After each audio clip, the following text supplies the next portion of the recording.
Hello, and welcome to the inaugural episode of the Truth and Discovery podcast. I'm your host, Matt Furness. I'm excited to introduce my first guest today. I just briefly want to share what this podcast will be focused on. I could have called them many things, but since I'm about the 5 millionth podcast enter the scene, there were only so many titles left. But honestly, I'm happy with the title of Truth and Discovery. Specifically, this is because while we'll talk about many topics that could be considered mysterious or controversial, the goal is to not simply meander into dead ends and purely relative conclusions. Rather, the goal is to take an objective examination, or often re-examination, of often unsettled topics or ideas, and ask real thought-provoking questions, particularly to the guests of the show who are recognized subject matter experts. I may have my own thoughts, but I primarily want to embrace the role of asking questions, allowing my guests to provide their insights, and then finally, allowing you, the listener, to form your own conclusions. I'll request that you be patient as the quality of these episodes grow, which I'm confident they will as I get more reps and I'm able to invest in some upgraded technology. So you'll probably not be surprised to learn that this is my first podcast, and I have no previous media experience. However, I'm grateful to have earned my bachelor's degree in history, which has provided me with a sound understanding of how to explore the past, ask questions, and formulate compelling conclusions. Since then, I've spent almost 20 years in the field of professional recruitment and human resources. So I'm used to interviewing people from all walks of life, often multiple times a day. I aim to take a similar approach, particularly one that is more conversational than anything. I also want to emphasize that while we'll aim to cover specific topics comprehensively, these episodes are actually meant to start conversations rather than to finish them. Therefore, I invite you to visit the show's website at truthanddiscovery.com and share your own questions or even observations about what we've talked about. I'll ask each guest to periodically check in and address at least some of the questions directly, while there will also be open discussion threads in the website's blog. So please continue to remain engaged while also keeping it respectful. We're open to almost any and all ideas, but not to trolling or degeneracy.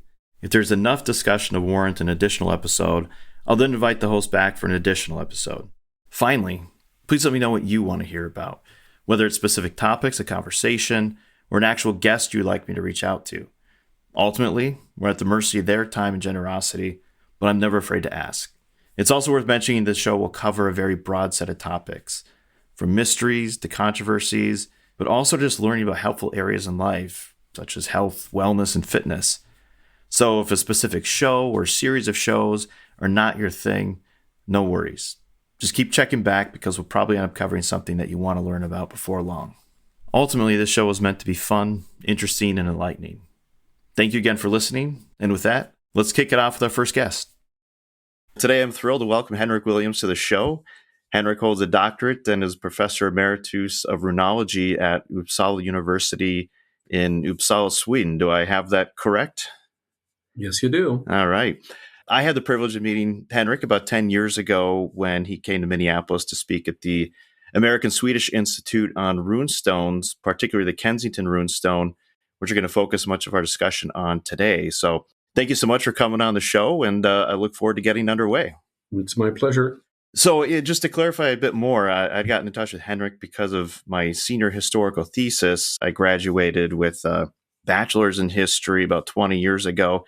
My thesis was on the Kensington Runestone and more broadly about pre-Columbian Norse exploration in North America, or as some would say, purported, stretching at least back to Leif Erikson and what we now understand as Vinland, and some corroborating evidence from 11th century Viking settlement at Lonsum Meadows in Newfoundland.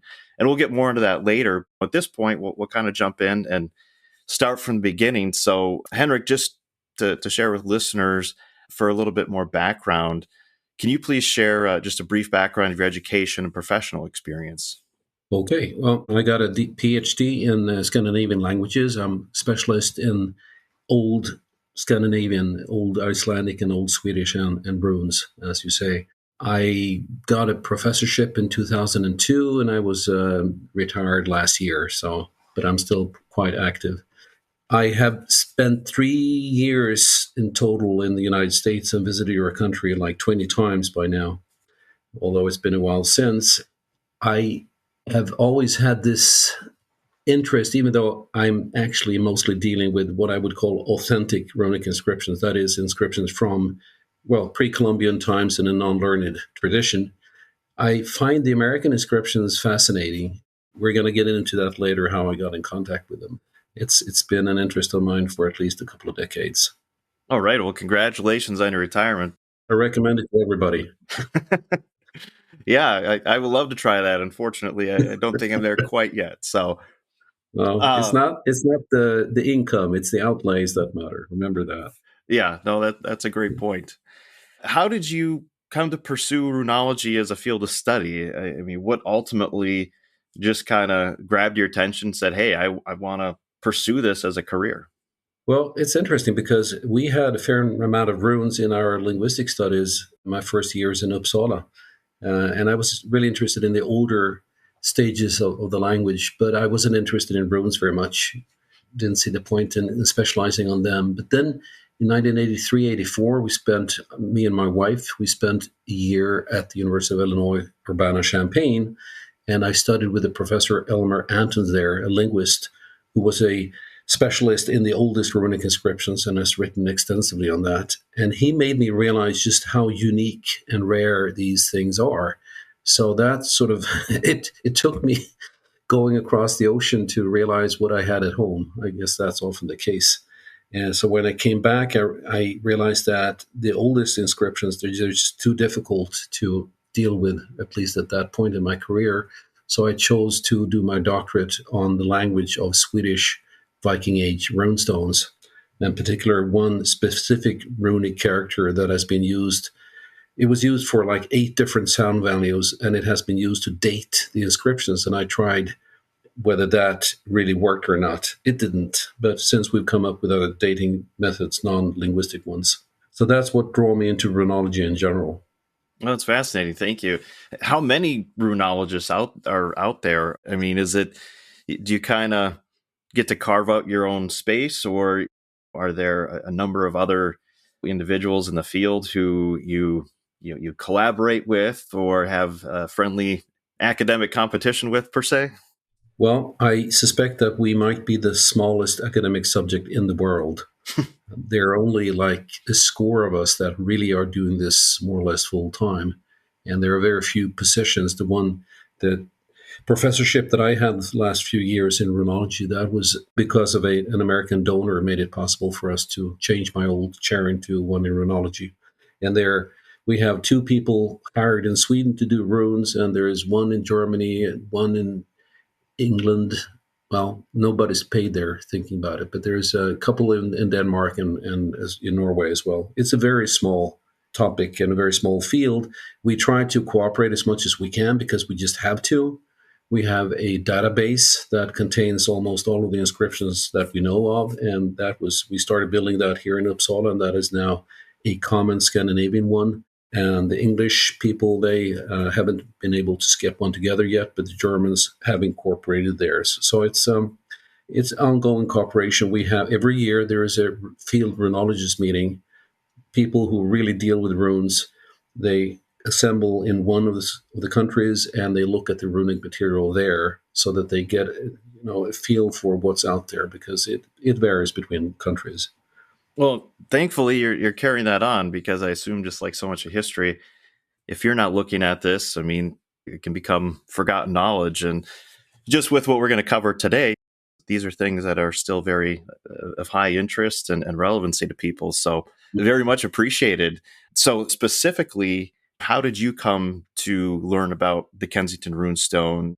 Maybe just for brevity, we'll just call it the Runestone. I know we'll probably talk about other runestones later on, but just we'll delineate those. But was it the Runestone, or your interest and knowledge of, say, the Vinland sagas, kind of opening up the topic in North America?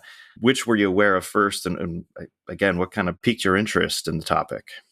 Well, I wasn't interested in the Vinland sagas as such or anything like that. It came about in this way that in 1988, my wife had a research stay at the Augustana College in Illinois, and I tagged along with our newborn daughter. And while she was sleeping, I was doing various mineralogical work. And they also had a bookstore, which I think was called their Brunstone Bookstore. And I browsed there, and I came across a book on sale, which was a book by Hjalmar Holland, whom we're going to talk more about. and it was the discoverer of pre-Columbian America. And I bought the book for $5 and I read through it, and I found it fascinating. But, since I was a linguist and had gotten pretty far in my studies by then, I realized that there were lots of problems with the authenticity of this runestone. But I didn't make up my mind. I had an open mind. I tried to have that. So then that matter rested for quite a few years. But in 2001, I was contacted by people who organized the Nordic Spirit Symposium out in California, in Thousand Oaks. And they had a request to do a session on the Kensington Runestone, the KRS as we usually call it. And there was going to be a discussion there by Richard Nielsen, who was very much involved in this. And then they wanted an academic from within the field to come and sort of be his partner. So they invited me, and I was happy to go there. They paid everything. And I met Dick Nielsen for the first time, and we had our discussion there. It was quite fascinating. He tried from the very start to get me interested in all the other American inscriptions, but I said, no, I'm just going to do this one. Eventually won out and my interest widened, but we'll save that for later. That's the reason why I became interested in the Kensington Runestone for real. It's interesting. I think I'd heard about the runestone just being in Minnesota in about 5th grade, just in passing, but not much more. And my brother, when he was doing a research paper in college, he came home for break and he had, I bet, the same book. And I saw it and was just immediately hooked, and my imagination just started running wild, because not only does he talk about the runestone, but it's interesting because he threads it all together. But obviously, some might say above and beyond, and again, we can cover that in a little bit. But just having had the chance as well to work with and talk directly with Richard Nielsen was a privilege as well. He was an extremely interesting individual. Very grateful I got a chance to work with him. Could you just provide for listeners, and this is something you could probably spend 2 hours just talking about the discovery of the stone and kind of the journey, but from just kind of an informative standpoint for those who are unaware, just a real brief overview of the stone, where it was found, and the initial reaction, and what brought it from then till about 25 years ago when you started getting involved. And it seems that it started kind of its next phase of discussion among, in the scholarly community. Well, I'll try to make this brief, but it's a long story and there's a lot to tell. In the fall of 1898, a Swedish-American farmer, Olof Oman, was out grubbing trees, stumps of trees, and pulling them from the ground. And the roots of one, he found a squarish block of stone of gray wacky, is the local stone. And it's about 1 yard high and it weighs about 200 pounds. And on the front side, which was very flat, there was an inscription written with horizontal writing, and also on the side with the vertical writing. He didn't know what this was at first. He said his son was there too. So they took the stone home and washed it off and did some cleaning, they say, and put it.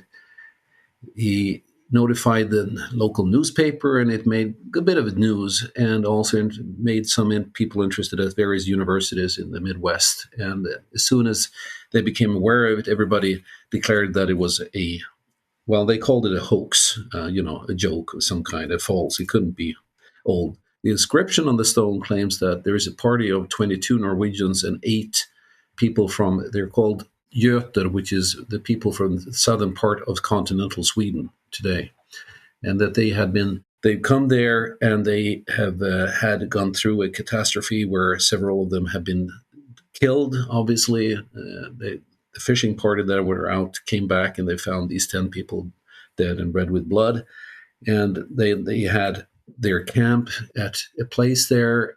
Then they had their ships 14 days from this island, it says on the rock. And it says, and this is all in runes, and then it says AVM, deliver us from evil, which has been interpreted as Ave Maria, deliver us from evil, from the Lord's Prayer.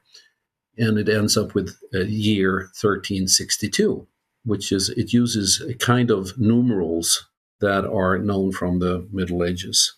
And of course, that in itself was sensational for 2 reasons, because runic inscriptions are rarely dated. And if this were true, of course, that would put the stone in the United States at least a century before Columbus got there.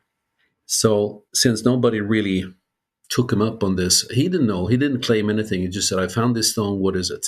And when people said it was a fake, then he put it, I think, as a stepping stone to one of his barns or something. And then it took a few years. I think it was around 1905. Hjalmar Holand, this person who was of Norwegian descent, did his rounds to collect local history. And he ran into the omen and his runestone and took a really deep interest in the stone.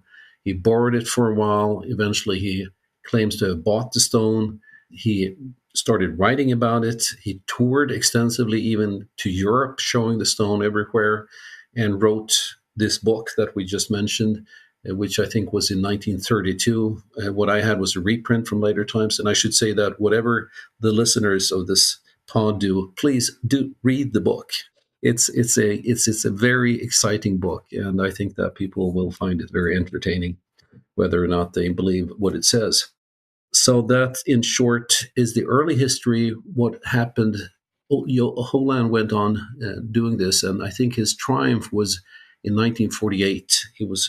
The Smithsonian Institution in Washington, D.C. actually exhibited the stone for a year, but that really got the ire up from the European runeologists, and a couple of them, Edith Moltke from Denmark and Sven B. Jansson from Sweden, wrote on the stone. Sven B. Jansson came to Washington, D.C. to see the stone, and they both wrote papers that actually debunked the stone. And that more or less killed it off, and the stone was returned to Alexandria, where the Chamber of Commerce bought the stone, and they have a museum there where it's exhibited now. Kensington is a small place. It's a city, but it only has like less than 300 people, and it's a little bit off from Alexandria, which is the bigger town in the vicinity. So it's been housed there ever since, except for some travels. It was in Sweden in 2003. We might return to that. And then it was pretty much dead for a while. But in 1965, there was a world exhibition in New York City. And all the states had their pavilions showing off. And they had some really dorky invention theme or something in Minnesota. And they went really badly, and they were on the verge of bankruptcy. And they asked somebody, a consultant, what should we do to get people more interested? And I said, well, why don't you bring over the Kensington Runestone? And that's what they did. They built a ship, a Viking ship, out of, I think, glass fiber. They put the stone, insured it for like $1 million, toured it across the states on a trailer, showed it at this pavilion, and it was a massive success. And they also had a Viking type statue, huge statue, Big Ole, which had Minnesota, birthplace of America, ? That statue is now in Alexandria, where it says birthplace, Alexandria, birthplace of America, no question mark anymore. So that they've decided to issue.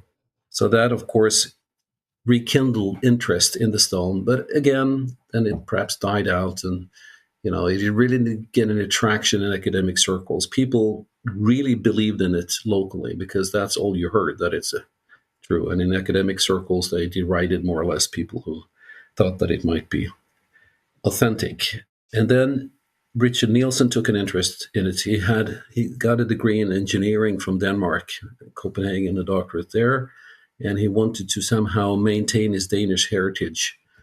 And he had known about this stone ever since he was little. And then he took it up on himself to really do some research and see whether it could be true or not. And one of the features in Holand's book is that everybody claimed that the language on the stone cannot be medieval. There are so many modern features there that just simply cannot be. And Holand would then read through old charters, these are documents mostly dealing with property from the Middle Ages, the 14th and 15th century mainly. And he would read through those and find then sometimes words that corresponded with what you found on the runestone. Now, Holand was a pretty smart person, but he had no linguistic training as such, I think. And he really didn't, he misidentified lots of these items and really didn't convince anybody. And Dick Nielsen was extremely tenacious, very intelligent. He was an engineer. He didn't have any linguistic training, but he did more or less the same thing. And he would sit on his long flights to China and so forth, where he would consult on hydraulic engineering and read these charters. He bought them all, the editions of them, and found more instances. And, okay, he was wrong a lot of the time, but sometimes he would find a little golden nugget there. And I think I can still say that at the end, there isn't really any smoking gun. There isn't one word in that inscription that absolutely proves that it cannot be medieval. Because in one charter from, say, 1255, there is a word from, in Norway that corresponds. And then another word can be found on some dialect out in the Baltic and so forth. There you can, by really searching high and low and wide, you can find correspondence to pretty much everything. Richard Nielsen then ganged up with Scott Walter, who was a petrologist. He tests concrete and stuff like that.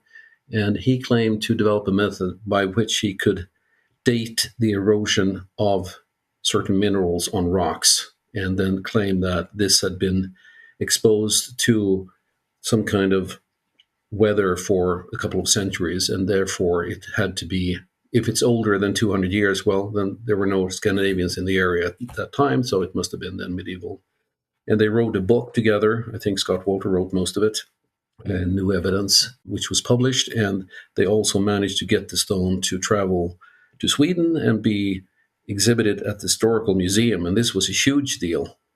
But that in itself set off some developments that I think that we're going to come into later, that I think will be the smoking gun that we're looking for. Well, thank you for walking us through that. Again, kind of come back to some of these. It might seem like we're jumping around a bit. Want to come back to the linguistic piece. From a historical standpoint, who would be some of the prime suspects if this were, in fact, a 14th century artifact? Well, in that case, it would have to be some kind of Scandinavian expedition. And I should say that there have been historians and archaeologists that have claimed that it's impossible for the stone to be genuine, for the simple reasons that Scandinavians couldn't make it into the Central America or Midwest in the 1360s, and that there are no other Scandinavian artifacts from that era found. And those two, well, the latter statement is true. We haven't found any Scandinavian artifacts there from Middle Ages. But personally, I would say that anything human is possible. And if people really set it into their minds to get it to Minnesota in 1362, they probably could have done so. The real question is, why should they? And there have been various claims that, of land claims. It's a long way to go to get some new land or to find resources. We know that Greenlanders had to go to North America to get wood for building stuff. But that would then be northern Canada. You wouldn't probably lug lumber from Minnesota back to Sweden. We had plenty of wood forests here. So it's, as a runeologist and a linguist, I would say that the only way of determining whether this is authentic or not is through language and, above all, runeology. I often wondered myself those same questions. Why would someone do that for the reasons you mentioned? The one plausible or seemingly plausible scenario would be, if it is authentic or proven to have occurred, would be the Paul Knutsen expedition. Yes. And just my brief understanding of that is that as Norse settlers continued to move west, that is, Norway had converted to Christianity, that an expedition was set out to essentially check up on the inhabitants to see if they were, in fact, living according to the faith, and having reached Greenland, found that some had left, or there was very few people there, and just continued going westward until ultimately they found their way to present-day Minnesota. There's probably a more succinct way of putting that. But in general, the Paul Knutsen expedition, do you have any general opinion of that? Yes. It's a fact that the then present Swedish and Norwegian king did ask a person, Paul Knutsen, to set out to Greenland, because Greenland had been settled around the turn of the millennium, I think in 986 AD. And there had been a sizable Scandinavian population there, around 1,000 people, that were doing quite well for quite some time. But after a few centuries, they had trouble with trade. I mean, it's difficult to get the ships to all the way to, even Iceland had that trouble. But yeah, so eventually they lost contact with the Greenlanders, or I should say the Scandinavians on Greenland. And of course, they were Christians already by then. They even had their own bishop. That it was from Greenland that they finally then settled Vinland, and we're going to get into where that was later. So it's possible that this expedition actually came about. We have no evidence that it ever did. On the other hand, we have no counter evidence either, because of course from this time a lot of this letter that we know of is even that is not kept in the original, only a later Danish translation. But there is no real reason to suspect a forgery or anything like that. So I think that they really had the intention of sending out these people, but we should remember that this was in 1354, if I remember the correct date. Was it? What do you say, Matt? Was that? Can you remember if it was 1354? I don't remember offhand, but I just kind of getting back, doing some brushing up. I know it was around then, and right, it would have been. Okay, we can look that up. Considerable amount of time, yeah. Yeah, we should remember that this is the time of the huge plague, the Black Plague that swept over Europe. And I think in Norway killed off at least a fourth of all people. It may be that one of the reasons why the expedition possibly didn't go off is that the resources were stretched really thin and so forth. It couldn't happen. But let's say that it did. They did go off to Greenland, and they found either that everybody was gone, and they knew about Vinland, of course, so they could have said, well, we're going to go further off and go to Vinland and see if that's where people have settled. I think that's the basic. But the problem, of course, is, and they mentioned Vinland on the west of Vinland. That's what it says on the inscription. Why would they? The thinking is, I suppose, that they found nobody in Vinland either, and then they would go even further into the country. It's quite a ways to go from the American East Coast to Minnesota. But it's, as I said, again, everything is possible, right? The question is it probable? No, agreed. It's a great question, and probably something that will remain a mystery for quite a long time, maybe forever on that. Even if we found hundreds of remains from 14th century Scandinavians in Minnesota, it would not prove that the Kensington Runestone as such is authentic. It would only make it more probable. And vice versa, even if we don't find a single such remain ever, doesn't prove that the Kensington Runestone is a fake. It has to be tried on its own, no matter what. Yeah, that absolutely makes sense. And there's, of course, many purported artifacts, runestones, things that have been found. Some seem more interesting or suspect than others. In regard to Olaf himself, I think what makes it so intriguing, instead of just saying one day, hey, I found this and that's just what it is, but the fact that it was found in the roots of a tree, or purportedly, which, according to witnesses, the tree was anywhere from, at the very youngest, I think, 10 years old to the very oldest, 50 years old. But, no doubt that if it was found in that situation, that the chances of him having done it, certainly not impossible, but would seem more unlikely. Is there any reason, in your opinion, to question the account of how and where he found it? Well, there is every reason to question all witnesses saying that's what they do in court. I should point out that now we're going into pure speculation. I don't know if he was truthful or not, but I have found nothing that would indicate that Olof Ullman was anything but honest. I believe that he found the stone at the site that he claimed to. If it was in the roots of a tree, at least that was his impression that it was. And I can't see anything that he did since. He never derived any benefit, only very bad attention from this find. So I think to me, he looks like an honest man. But again, that is a very personal and subjective opinion. It doesn't prove it either way.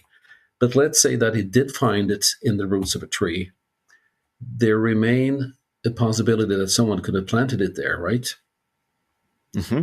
And that would mean a practical joke of some kind, I'm even further. What I'm saying now must be seen as pure speculation, but I note that his nearest neighbor, Flatland, the Norwegian, who lived much, much closer to the find site than Olaf Ullman did. This was on the outskirts of his farm. He is one person who's been associated with producing the stone. I'm not saying that he did it. In fact, I don't think he did, but I'm saying that it's a possibility that somebody else, knowing Ullman, knowing his interest in older things, would create this thing and place it there. That's a hypothetical scenario that can, I think, at this point be neither proven nor disproven unless we found some documentary evidence one way or the other. Most people would say that the fact that it was found in the roots of a tree, that is an indication of its authenticity. But the problem is, of course, still, if the inscription for linguistic or runeological reason cannot be from the 14th century, it couldn't have been in the roots of that tree for centuries either, could it? So it still comes back to, what about the inscription? What is that? Maybe it's a simple no, but the other question would be, if it wasn't a 14th century artifact, if it wasn't from Olaf Ullman, you mentioned the possibility of his neighbor. Are there any other, could have been anyone, but are there any other dubious suspects? Yeah. Yes, there is. Something that should have, and this is a problem. I don't know if we should bring this up right now or later, but I, as a scholar, find it very troublesome that my colleagues at the time didn't treat this with more respect and seriousness. They were very quick to declare that this is a hoax without knowing very much about inscriptions from that time. They say it doesn't look like rune stones at all. No, it doesn't, because there were virtually no runic inscriptions known in 1898 from the late 14th century. I'm not sure that, well, a few were, but if they were commonly known to people at the time, I'm not so sure about that. So when they said that it looks like a fake, they made a comparison with the wrong kind of material. However, since we have over 100 inscriptions from this very time, and they look nothing like the Kensington Runestone. So today, that would be a valid argument, but it wasn't back then. And by having this attitude that they did, they scared away the proper examination. They didn't take anybody seriously who they should have interviewed. Of course, Olaf Ullman, they should have done their own investigations, but they didn't. They just said, no, this is a fake, and they lost interest in it altogether. But as late as a few years back, finally, there was a competent dialectologist who made a study on the language of the runestone and was able to determine where the person came from who had carved the stone. And that is a sort of central west part of Sweden. And it is not the language of Olaf Ullman. And it is not the language of Flatland. It's not Norwegian. It is a Swedish dialect. And this was published in 2017, the dialect of the Kensington Runestone, in a journal that we have, Futhark, International Journal for Runic Studies. And that's on the internet. So I recommend that people have a look at that. There is one person who fits the bill when it comes to where he came from, and he has also been named. I'm not going to mention his name here. You'll have to look at that for yourself. He was named early on to be involved, but he, disclaimed any knowledge of this. And since it's been 125 years now, the chances that we're going to find any papers from him, say that he was the one who produced the stone. I mean, what are the chances of finding anything that would actually prove that he did today? Not very likely. But I'm glad that this was carried out finally. So at least we know where this person came from who carved the inscription, or rather authored the inscription. Who carved it is a second matter, of course. That's fascinating. It's great to know that, right, just with new ideas, new technology, we can still explore what some would consider just open and shut cases. And it seems like anything but. And it kind of brings me back to, as you mentioned, it's very easy for individuals to coin this pseudo history or something like that.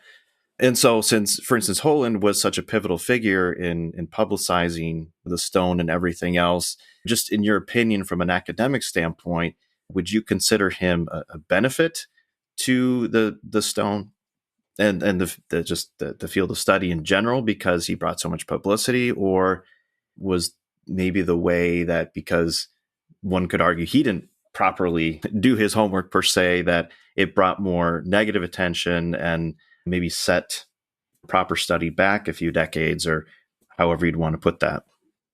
Yeah, well, that's a very sensitive question because, on a personal note, I would not be talking to you today if it hadn't been for the Kensington Runestone. I would not have had my professorship in runeology if it hadn't been for the Kensington Runestone, because that is, as they say, the third rail. It's where all the power is, and it's lethal, but that's where you get your energy. People would never have come to listen to me. I have done 10 lecture tours in the United States in the 2010s, 3 of them month long. I think I've given 62 presentations and lectures and various other things, media things and so forth. And I don't think people would have come to listen to me if I'd been talking about the fascinating topic of the consonantal combination of BN in Old Germanic, which would have been another topic I could have done. So it's really to my benefit that by talking about the Kensington Runestone, I mean, it is objectively the most famous runestone in the world. And by at least bringing one runestone into people's minds gives me an opportunity to talk about all the other 7,000 authentic ones that we have. So it's a way in, and I'm very thankful. Plus, as I always say, no matter if it's not from 1362, it's still an extremely fascinating object. It has a long history by now, and it's a very research-worthy object. So for that reason, but if we go back to Holland, did he did this service in general? Well, he wasn't the only one by far, and by far the worst, but there is such a thing as fake history, and it's always been quite popular. And I fear that it's been becoming more and more popular. And I think that in the end, it's going to be a threat to democracy itself, because if people do not drink from the pure source, if we have no credibility from people who are supposed to know stuff, I always say, if you call an electrician and he says, you really need to change this outlet, otherwise it'll kill you, I don't think most people will say, I don't care what you say, I want to do this myself, I think it's trustworthy. They will trust him, right? But when I've spent 40 years researching this topic, and if I say something, they will say, well, that's just one opinion, and you're an academic, so you're probably corrupt in the first place. And I find that very worrying. Instead of having an open discussion, yes, we are wrong too. I have been proven wrong myself many times, and I've proven my colleagues wrong many times. But the idea that we're corrupt, first of all, if we're corrupt, where are all my bribes? I'd like to see them. So there's no interest. Rather, I would love for the Kensington Runestone to be from 1362. That would make my topic a hell of a lot more popular than it is now. So, but the truth shall set you free. That's what it says. That's what I have to do. I'm just looking for whatever the truth is. That's what I'm looking for. And I would say it doesn't really matter to me if it turns out to be late 19th century. That doesn't decrease the value of the inscription in my eyes. It's still an interesting object. I appreciate you mentioning that, and my interest in the topic as well. I'm of Scandinavian descent. I live in Minnesota, and so the idea of, if it is a 14th century artifact is wildly fascinating. Few states have more state pride. Texas might give us a run for our money, but people just, Minnesota this, Minnesota that. So it's easy to fall into that. Well, there's nothing wrong with that as long as that ethnic pride doesn't lead to ethnic chauvinism. And unfortunately, it has. And the Kensington Runestone has been used as a vehicle for racist discourse. It's not the stone's fault. I don't think it's the whole land's fault either. But it has been used to say that, Scandinavians were here than certain Native American nations were. So we have more right to this land than other people do.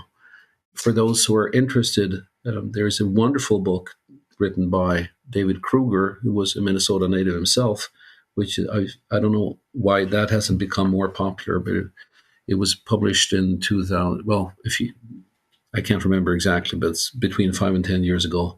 The Myth of the Runestone, I think it's called.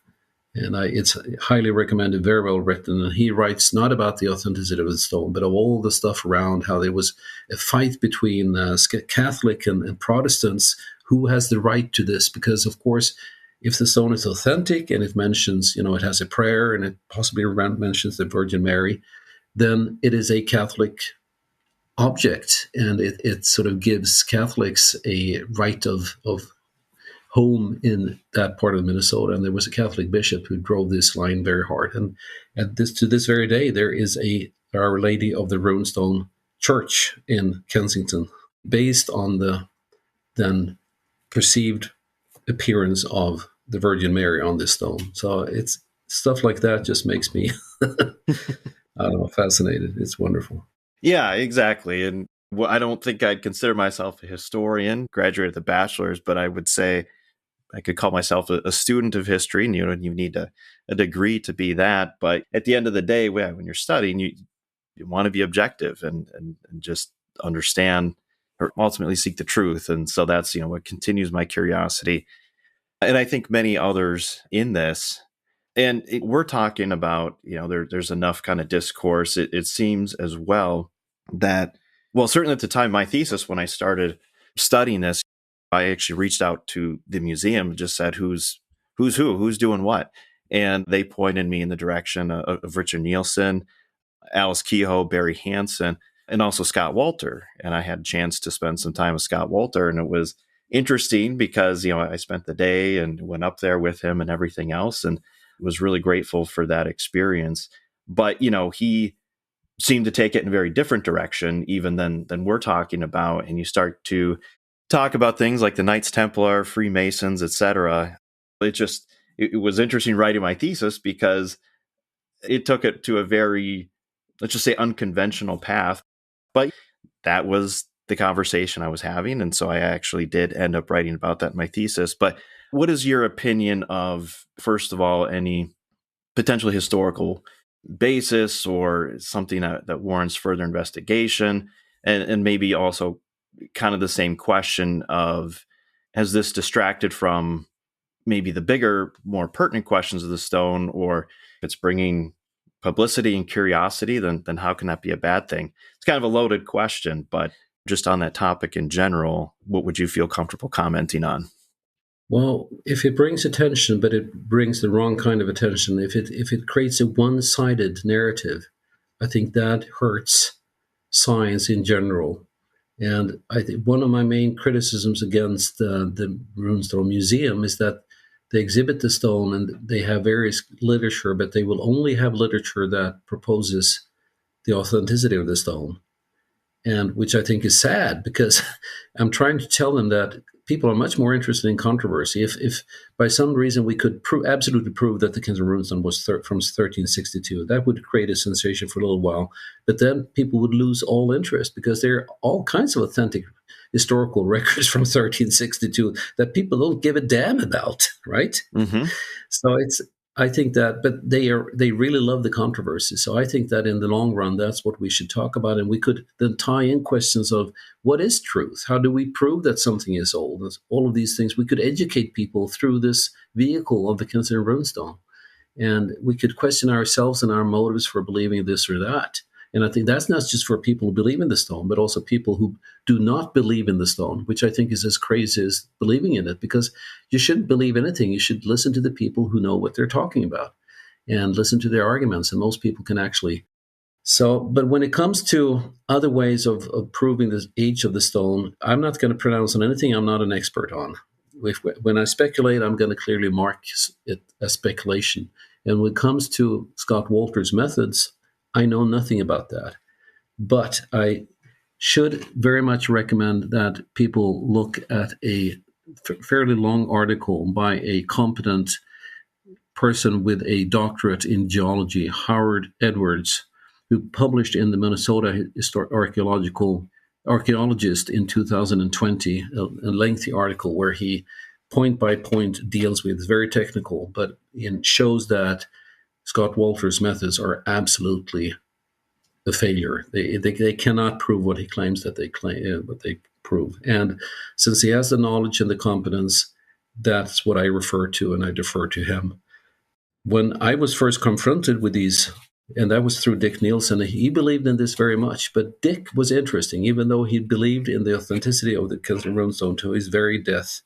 he never wanted to do so for the wrong reasons. He always wanted to find the true scientific facts that would prove that it was authentic. And he tried desperately to find these things, but he wouldn't allow himself in the long run. He could be fooled for a little while, but then he would say, no, that doesn't work out.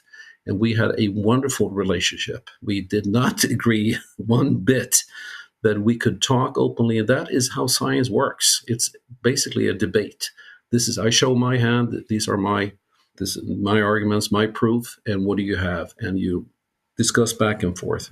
And we're going to get back to the stuff that he actually was able to prove, and that did put some doubt in my mind, because until 2004, I still had it as a possibility that the Kensington Runestone might be authentic. Yeah. I would say I kind of came away with that as well, that I'm somebody who would like to consider myself open-minded when it comes to things that might be outrightly written off.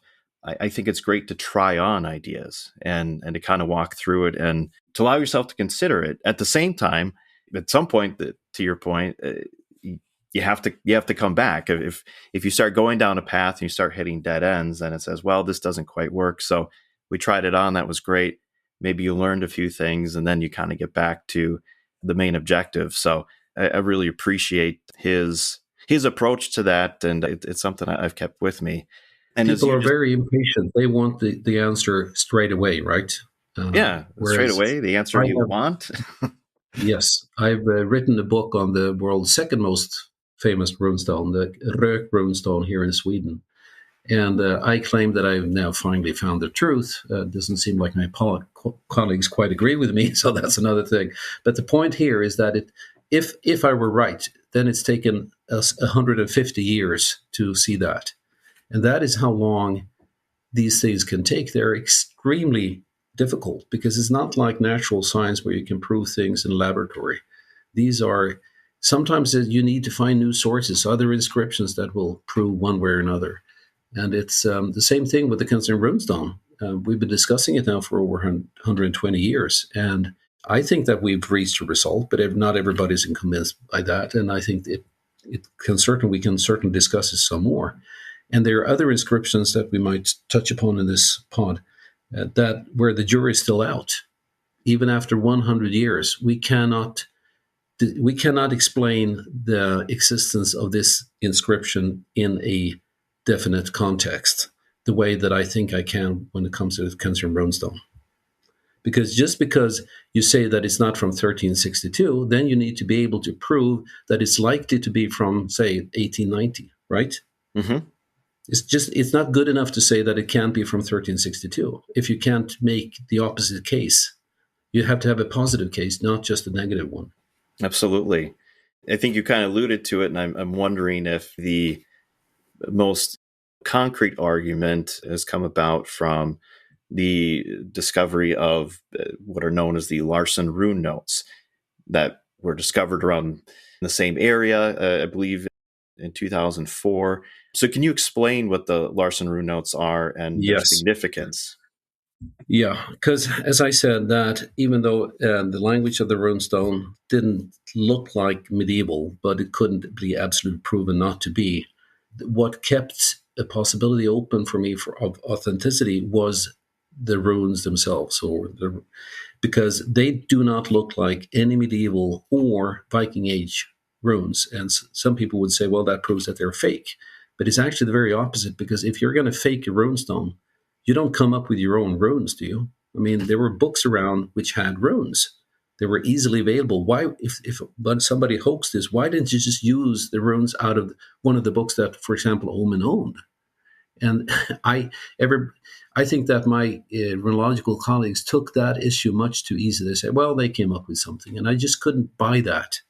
And then as I told you, they exhibited the stone here in 2003. And it was all over the news in Sweden too. And there was an old professor up north who was retired, but he was still working at an archives in Umeå, which is one of the bigger towns up north. And there was an archivist there, Staffan Lundmark, who was interested in musical things. And they had gotten a collection of documents from a musicians from another province. And among these, there were a couple of pages of strange looking characters. And he didn't know what to make of this, so he made a copy of that and put out on just the table in the coffee room. And this professor saw these copies and he said, well, they look like the runes that this professor I mentioned before, Sven B. Jonsson, he had given a lecture in around 1949. So this is like 50 years later, this professor remembers these strange looking runes.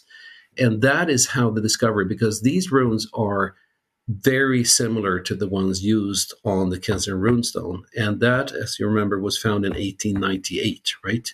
But the documents in Sweden were dated to 1885. So they cannot have been copies of newspaper articles about the Kensington Runestone, because there were such articles, and Swedes read those too, because immigrants would send home these newspapers.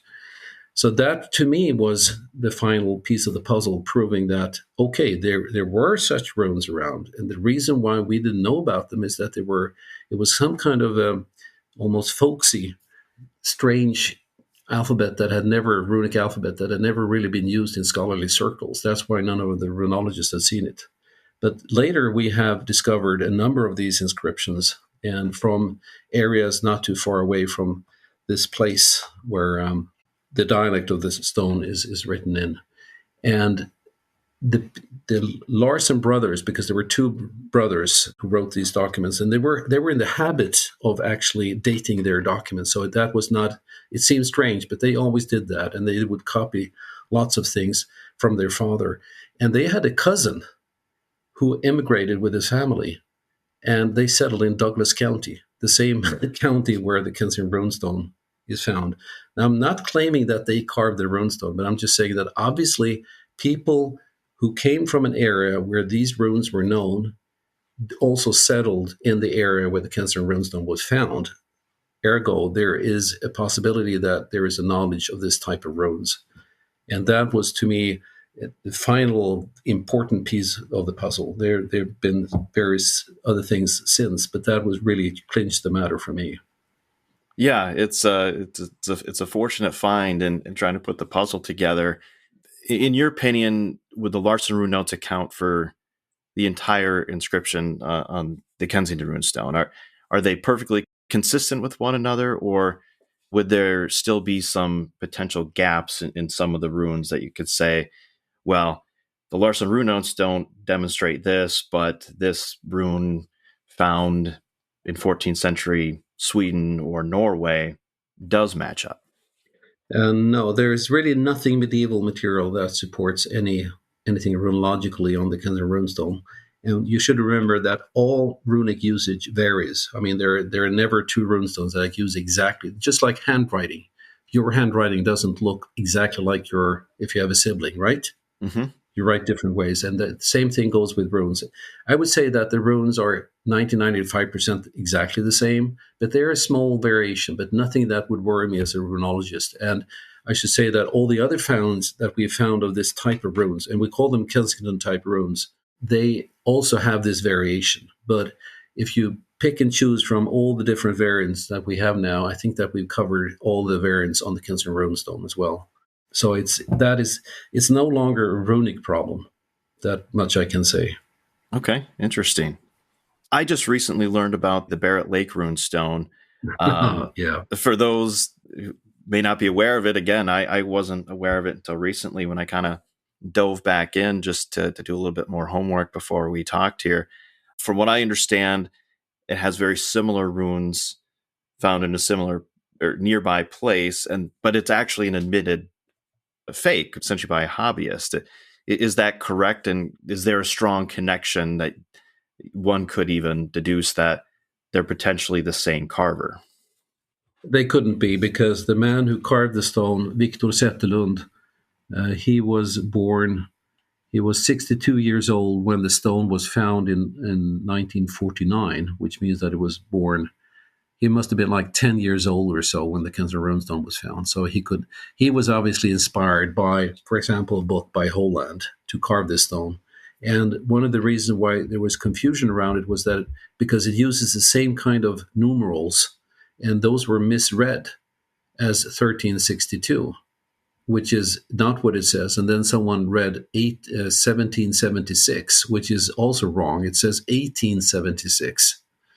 That's what it says on the stone. And why he chose, that's not his birth date. We should say that what it says here, that 4 maidens made camp on this knoll. That's what, it's a heart-shaped stone. It's shown in the museum down there in Elbow Lake, I think the place is called.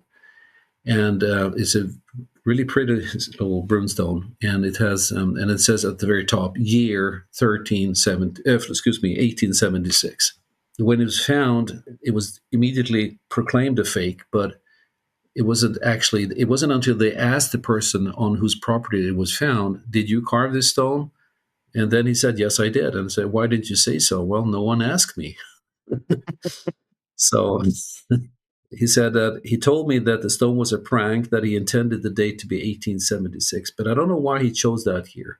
But it's a very pretty little stone, well worth. But it has no bearing really on the Kensington Runestone as such. It's a throw-off in later time. It was probably carved fairly soon before it was found, actually. There is another runestone which is the one, what I would call the one proven hoax you have in the United States, and it's the called AVM stone.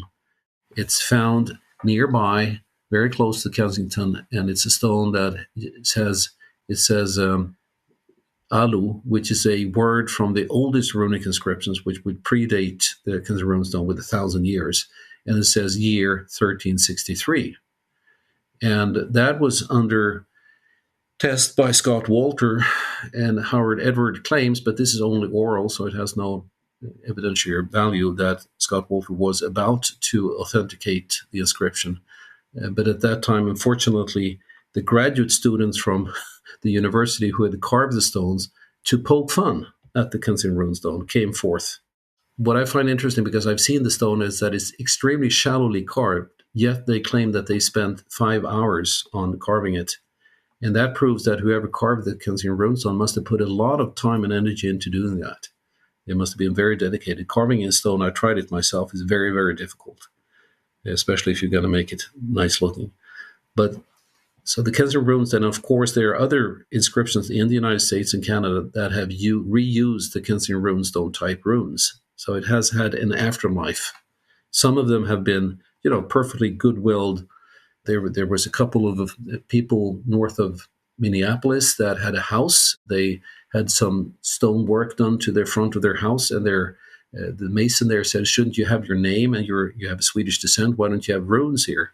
And they were called, the man of the house was called Howard Ledeen. So that's what this actually Polish stonemason carved just, on the front of the house, Howard Ledeen, in Kensington type runes. I mean, there's absolutely no attempt there to fool anybody, or it's just, to honor the local tradition, whatever you call it. But Zetterlund stone, the Barrett Lake stone, even though it's a nice little stone, really, and has not made no claim to be that old. No, not even the inscription itself claims to be older than 1876. I remember from your talk in 2015, you brought up just kind of an interesting anecdote to think about. And feel free to expand on this, but it seems that the study of these stones, just whether they're authentic or not, it's fascinating enough. But ultimately, it kind of begs a lot of questions just about human behavior, human nature, and that in and of itself kind of becomes the secondary study, because let's just say many of these are not authentic. Well, why would someone do that? Was it for a prank? Were they for fun? Was it good natured? Was it something more sinister? Just that the mindset of the carver of these, whether they're ancient or modern, is, again, just kind of a fascination unto itself. I would say that very few, if any, have sinister, well, except for this AVM stone, because I don't respect people who do this to poke fun at other people and ridicule them. So I think that was bad acting. If we're going to talk about the Spirit Pond stones, they may, although I have no evidence to prove that, but they may be a deliberate attempt to fake something because the person finding the stone wanted to sell them. And if he indeed was the person who carved them too, then of course there's a bad motive behind. But except for those, most people who carve runes, they do it just for the fun of it, and because they want to honor their heritage, or they're fascinated by the look of runes. I mean, everybody who has a runic tattoo, which I would say vastly outnumbers the number of inscriptions on stone in North America. I mean, there must be thousands of people. That is the most common question I get for people to help me out with their runic tattoos, which I am forbidden to do by our legal department, in case it's wrong. And I think it was at that very conference where we met, there was a young woman there who had her whole arm was covered with a tattoo, and there was also a runic, quite a few runes there. And I stared at her arm and went up afterwards and said, what inscription is that? And she was very surprised and said, well, don't you recognize it? It was the famous Yelling Stone from Denmark. Well, and I said, well, in that case, you have a typo. This was a rune missing. And of course, the tattoo artist had used a drawing of the stone instead of a photograph. And it's kind of hard to rectify afterwards. On the other hand, very few people will ever discover the mistake. Wow, yeah, I'd be curious if she ever got it fixed, or I suppose, right, how many people other than yourself in the world are going to point that out, but it's very handful at most. Yeah. And you mentioned Spirit Pond. That seems to be one of the more famous ones, aside from the Kensington Stone. However, I know the Heavener Runestone in Oklahoma. It's actually pronounced Heavener. I pronounce it Heavener, but it's Heavener Stone, yeah. So, I mean, right, there's that, and then just a smattering of purported artifacts of mooring stones, firebrands, spear points. Holland had talked a lot about that. But yeah, maybe focus on Heavener for a moment, and then if you have any opinions on just the other purported artifacts in general, or if there's much to talk about, or if it's just much more likely, for the same reason someone would want to attract attention from a heritage standpoint, just ethnic pride or whatever it might be. Yeah, I should point out that I'm currently compiling, and I've been for a number of years, a list of an inventory of all objects bearing or claim to bear runic inscriptions. And I am now up to over 100. Not all of them do so, but a good half do. And I will eventually try to, and I think it's going to be an internet publication at first, just to put it out there so that people know what there is. And the vast majority of the ones that actually do carry runes are modern inscriptions that people have. There is no intention whatsoever. They're commemorative, either for a fact. There is a runestone outside the American Swedish Institute, which was erected because it's a sister city of Uppsala. And they brought up over a Swedish rune carver who carved in a runestone, Viking style, that just commemorates this cooperation. And, there's nothing bad around this. And there are various stones in parks around the United States. There's a stone in Echelon where a Swedish immigrant, his son, made the stone for his father, and just in memory of him. And there's a stone in Kansas City, which one of the oldest, which has it's just a man to commemorate his wedding anniversary. I mean, people use runes for various reasons. And you have the Leif Erikson statue in Boston, which has runes on the base, and we know that was carved in 1887. There is nothing sinister behind this. It's just a way of really saying, well, either I have a Scandinavian heritage, or I find these runes to be neat. The Saluda stone, which the interpretation of that escaped me for many years, actually. But finally, I discovered, and I've since published this, that it uses the runes from Tolkien's The Lord of the Rings.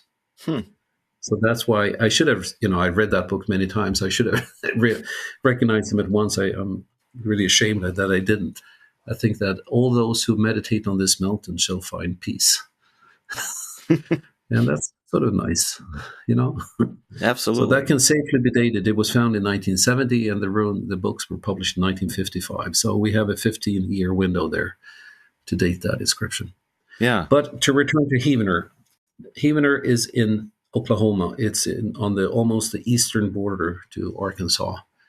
And it's a small place, Heavener, and it has I'm not going to call it a mountain, but it's, to me, since I live in a flat country, it's a mountain. And it's very there is no habitation up there. It's a bit outside town, and the sort of this hill or mountain then goes slowly upwards, and there are valleys or gorges up the mountain. And one of these, I would almost say it's a gorge. There's this huge rock, which is at least 10 foot high and more than that wide. And it has 8 huge runes. I mean, they're a foot high almost, carved into this quite hard rock. And the rock itself, at one point, there must have been sort of almost a roof over the forge, and then it's fallen down like a knife into the ground, and it stands there like just this, almost like a I don't know what to call it. It's just a board.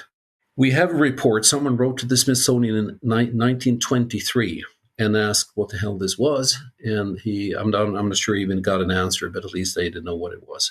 And there have been claims, quite credible claims, that it could have been known as early as 1870s, but we don't have actual evidence to that fact. And there have been claims that when Native Americans, or Indians, if they're called in Oklahoma, came through, because you had this people were expelled from Florida in 1830, right, and then were resettled in this place, that they saw the stone as early as 1830, and that is some kind of oral history. I've never been able to really track down. It's Gloria Farley who's written extensively on all kinds of old inscriptions.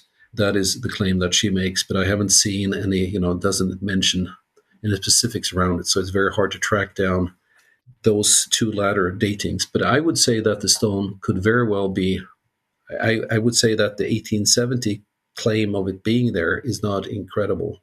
And it has as I said, this inscription in these huge letters or runes, and they are mostly of the oldest type of runes that in Scandinavia they weren't used much after this year 700.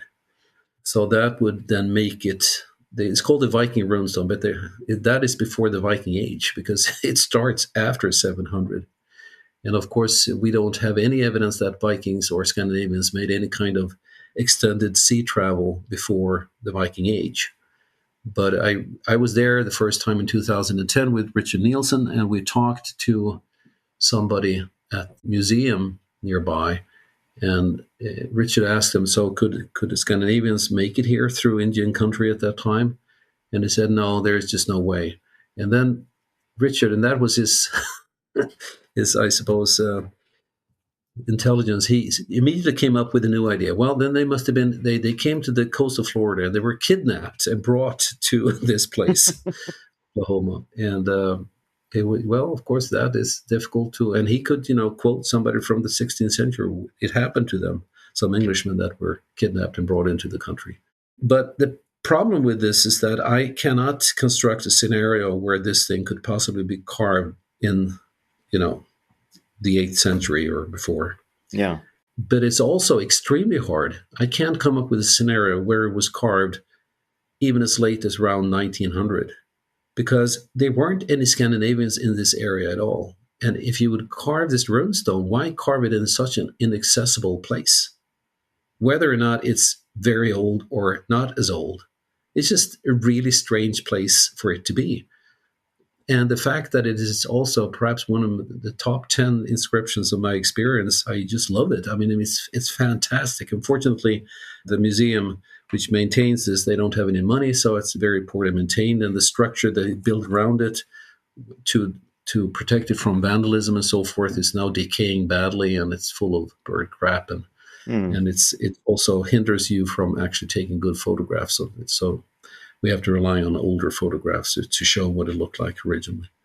But it's an absolutely fantastic, whatever it is, it's worth, it's every bit worth its own museum and a lot of attention. And I hope one day that somebody comes up with a scenario where, and there have been attempts to do so, but I haven't found anything credible yet. Well, definitely keep an eye out for that, because that's fascinating. Again, it doesn't seem to fit, but obviously it's there. So it's well worth a visit. That much I can say. Yeah. Yeah. And then there are 2 further runestones in Oklahoma, the Poto stone and the Shawnee stone. And they're both kept in Poto, nearby city. at the museum there. And they're smaller stones that were found in the 1960s or later.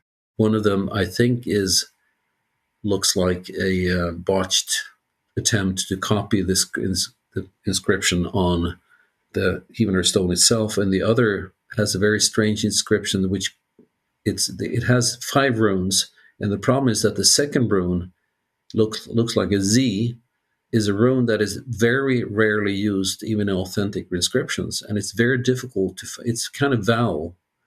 So it's usually transcribed Medoc, but it could be transcribed Medoc as well.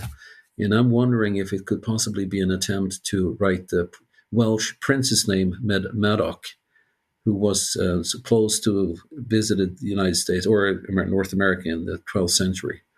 But it's that's just a guess. I'll have to do some more research on that.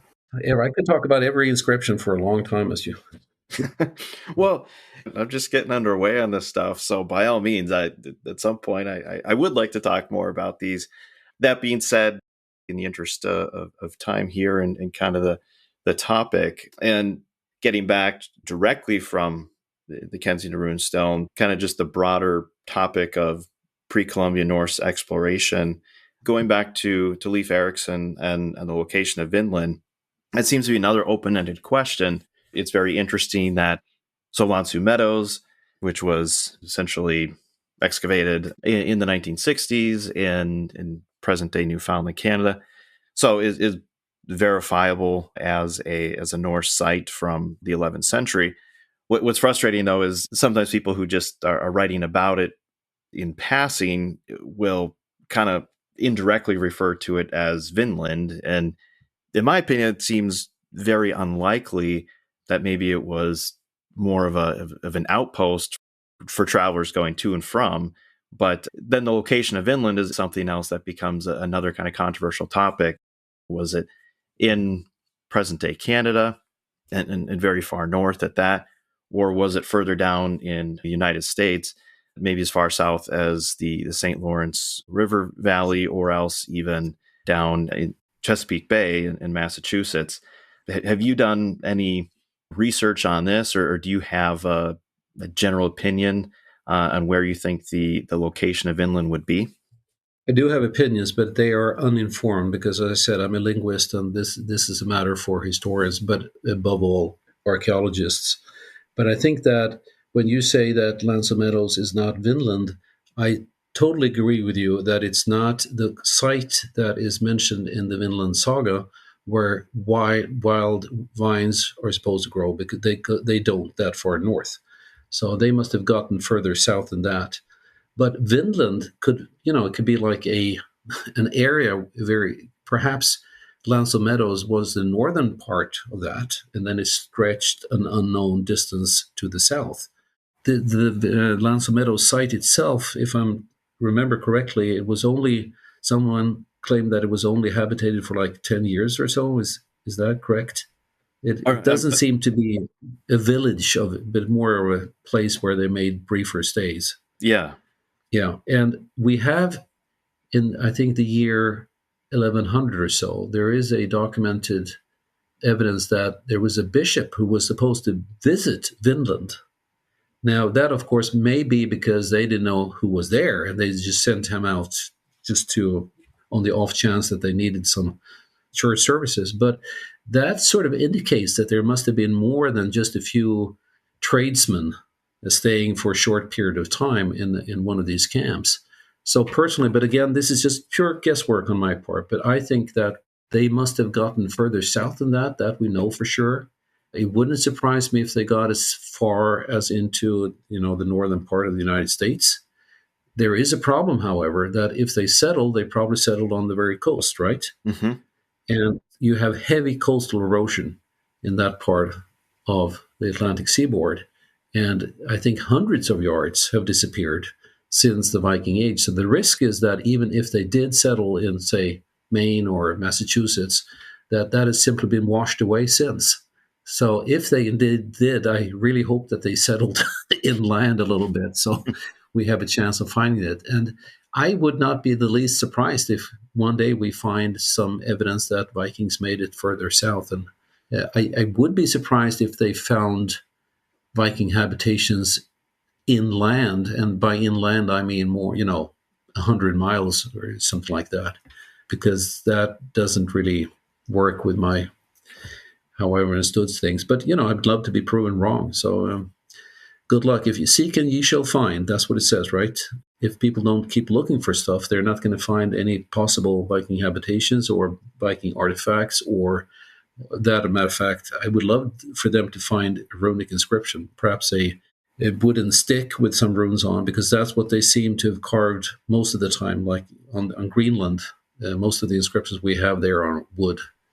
But there is an occasional also, from the King Gitorswak stone is a small piece of stone which was found on, it wasn't at a habitation, but there are obviously people just out on some expedition. And, something like that could perhaps be found in the States, and that, of course, would be absolutely wonderful.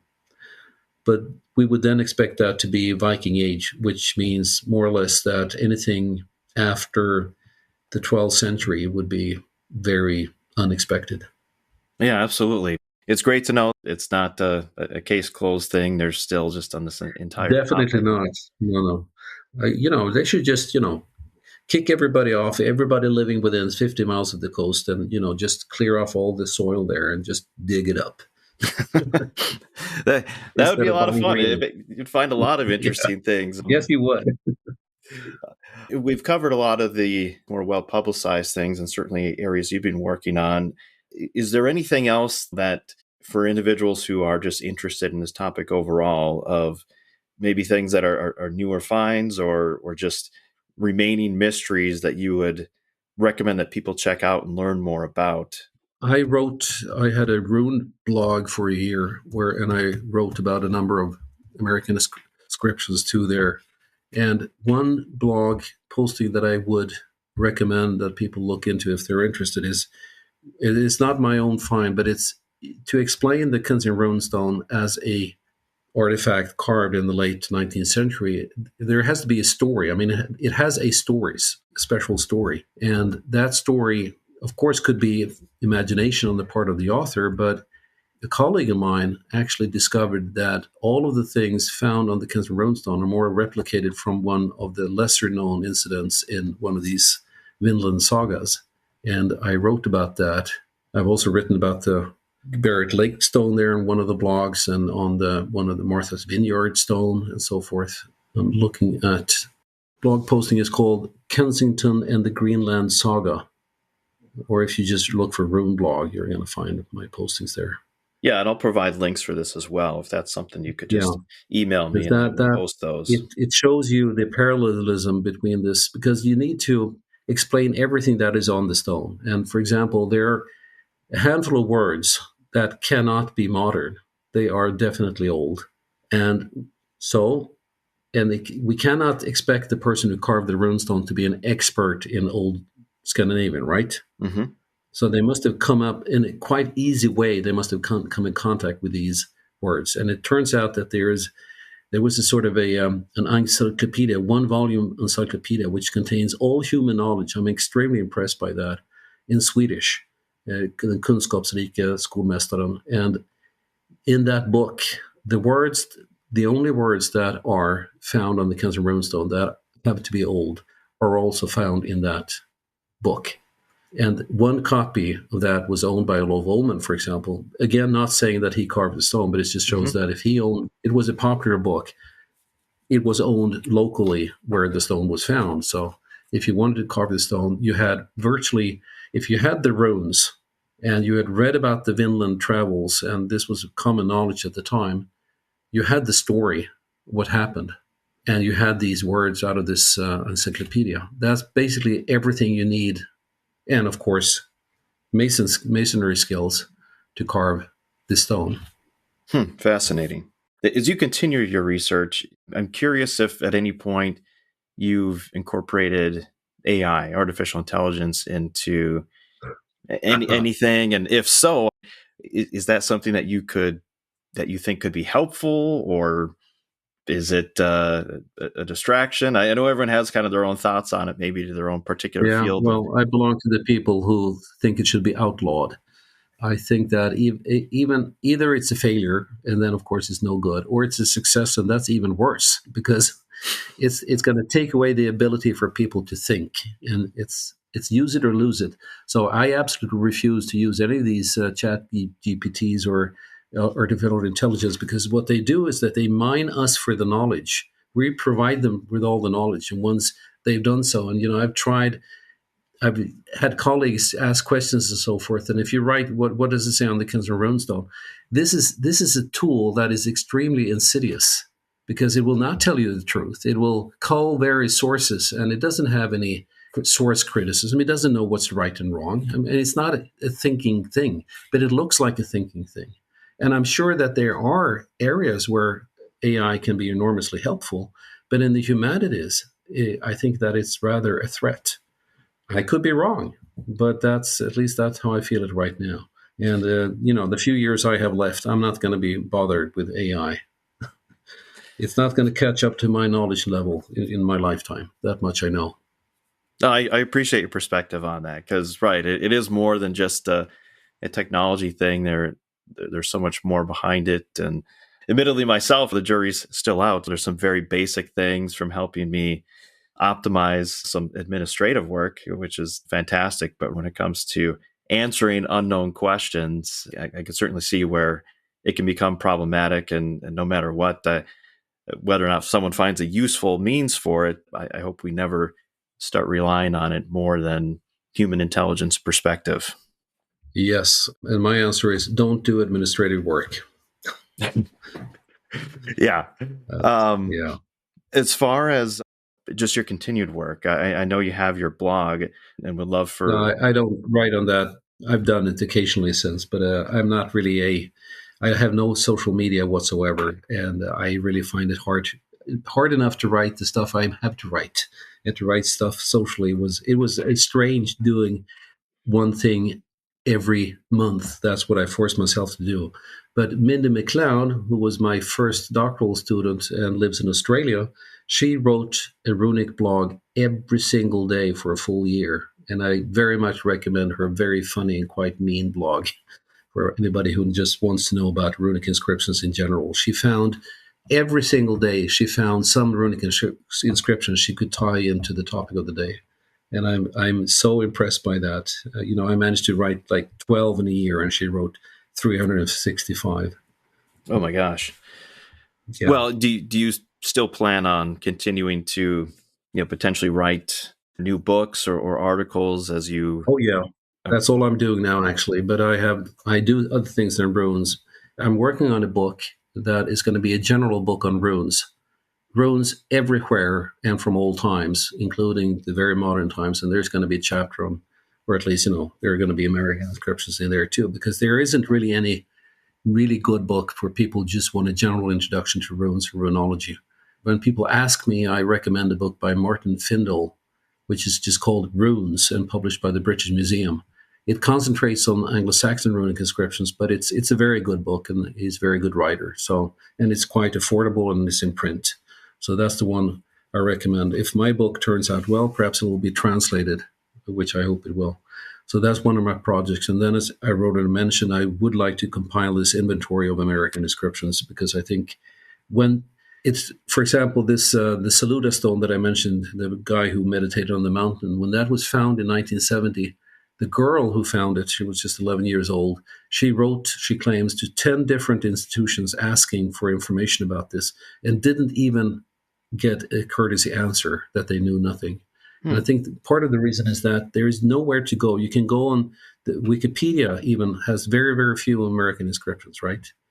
And just if you look for information or some comparisons, just to make that available to people, I think would be a good thing.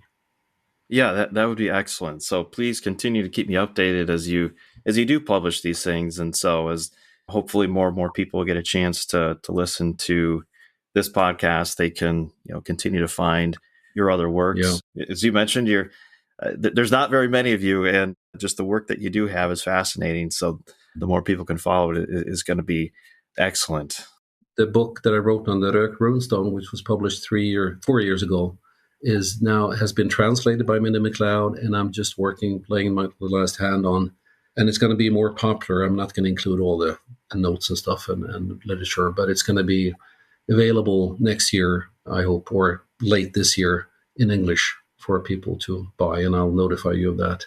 And it contains a fair amount of information on runes and in general as well.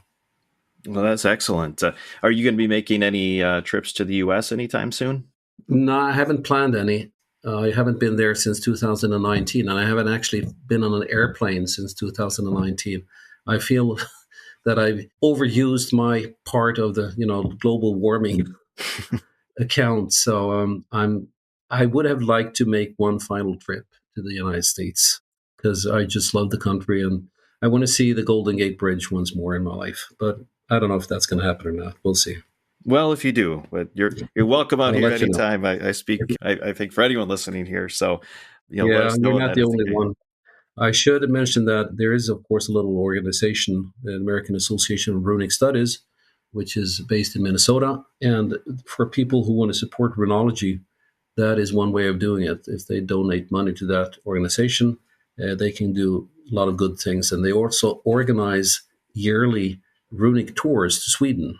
Or we were in Denmark last year, and no, the year before that. And this August, we're going to go to southern part of Sweden and look at actual runestones there.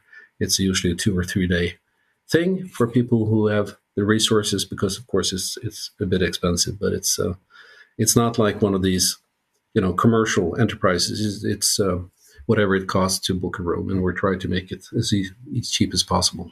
But American Association for Runic Studies, if people want to engage a little bit more. Absolutely. This question might have been gone better with the flow earlier, but I'm just curious, how do fellow academics where you live in Sweden and Scandinavia, how do they react to us Americans in regard to the Kensington Runestone and other purported runestones and pre-Columbian Norse artifacts? Do you find that people there also find them interesting, or are we viewed here in America as obsessed with the sensational and or even just the general interest in runology overall in Scandinavia as you've noticed here in the United States?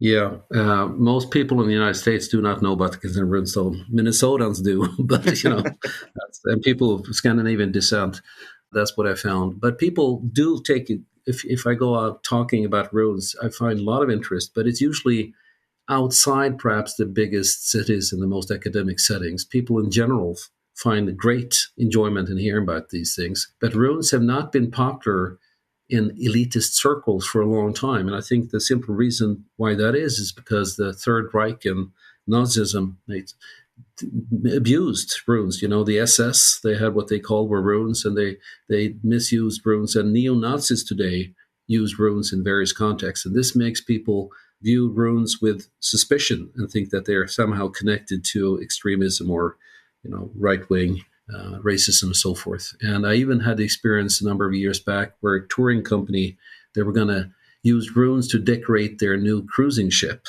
And I was going to be a consultant in that. But then suddenly I get a message from them, no, we've discontinued this project because we've found out that runes are, fascist. That to counteract that kind of misconception is one of the missions I have.